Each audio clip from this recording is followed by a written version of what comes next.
Dalam Undang-Undang Nomor 4 Tahun 1992 tentang Perumahan dan Permukiman, perumahan diartikan sebagai kelompok rumah yang berfungsi sebagai lingkungan tempat tinggal atau lingkungan hunian yang dilengkapi dengan sarana dan prasarana. Aspek kesehatan lingkungan dalam perumahan dan permukiman adalah penting untuk memastikan lingkungan tempat tinggal yang sehat, aman, dan berkelanjutan bagi penduduknya. Beberapa aspek Kesling yang relevan dalam konteks perumahan dan permukiman meliputi sanitasi perumahan dan permukiman akan lebih baik jika ada penghijauan. Penghijauan sangat penting untuk mencegah terjadinya banjir, mengurangi polusi udara, meminimalisir efek rumah kaca, sarana terapi, dan memberikan pemandangan yang lebih indah serta media pembelajaran yang baik.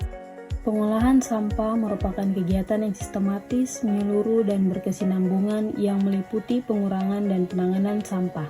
Hal ini perlu dilakukan agar memberikan manfaat secara ekonomi, sehat bagi masyarakat, dan aman bagi lingkungan permukiman. Bangunan adalah kelompok rumah yang berfungsi sebagai lingkungan tempat tinggal atau hunian yang dilengkapi dengan prasarana lingkungan, yaitu kelengkapan dasar fisik lingkungan, misalnya penyediaan air minum, pembuangan sampah, listrik, telepon, jalan yang memungkinkan lingkungan pemukiman berfungsi sebagaimana mestinya, dan sarana lingkungan yaitu fasilitas penunjang yang berfungsi untuk penyelenggaraan serta pengembangan kehidupan ekonomi, sosial, dan budaya seperti fasilitas taman bermain, olahraga, pendidikan, pertokoan, sarana perhubungan, keamanan, serta fasilitas umum lainnya. Aspek kesehatan lingkungan selanjutnya yaitu meliputi kualitas air, udara, dan tanah. Kualitas air yang terkontaminasi oleh bakteri, virus, dan parasit dapat menyebabkan penyakit seperti diare, kolera, dan penyakit lain yang ditularkan melalui air. Begitu pula dengan kualitas udara dapat memiliki dampak serius terhadap kesehatan manusia. Contohnya seperti partikel-partikel berbahaya, debu halus atau PM2,5 dan gas polutan dapat masuk ke dalam saluran pernafasan manusia dan menyebabkan masalah kesehatan pernafasan, contohnya seperti asma atau bronkitis.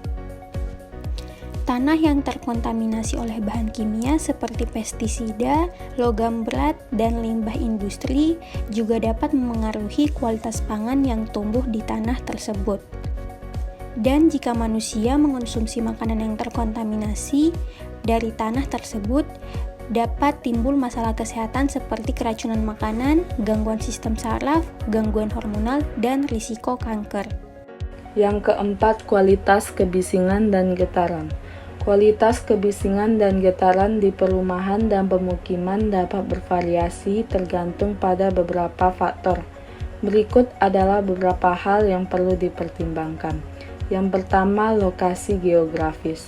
Perumahan dan pemukiman yang terletak di daerah perkotaan cenderung mengalami kebisingan lebih tinggi daripada perumahan dan pemukiman di daerah pedesaan.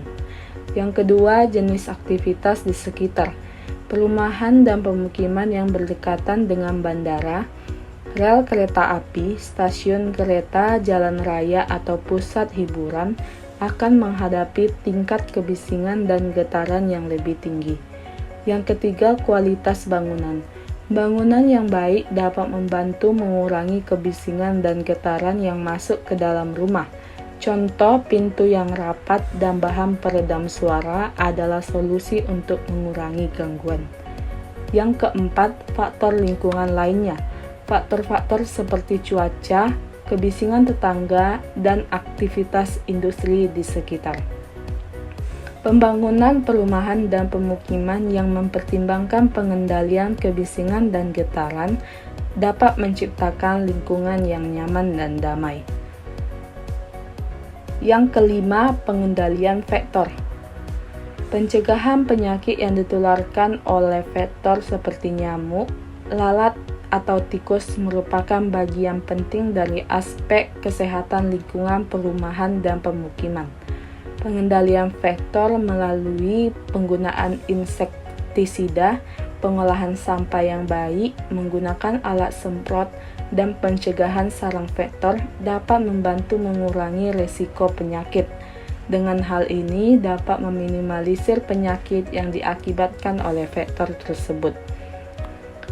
Kelima aspek di atas harus dikelola dengan baik oleh pemerintah, pengembang perumahan dan pemukiman, juga penduduk, untuk menciptakan lingkungan perumahan dan pemukiman yang sehat, aman, nyaman, dan berkelanjutan.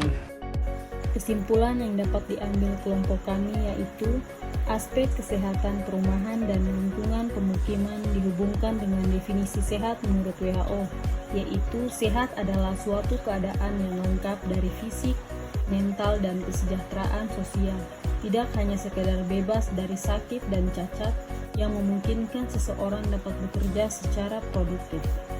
Persyaratan kesehatan perumahan yang meliputi persyaratan lingkungan perumahan dan pemukiman serta persyaratan rumah itu sendiri sangat diperlukan karena pembangunan perumahan berpengaruh sangat besar terhadap peningkatan derajat kesehatan individu, keluarga, dan masyarakat.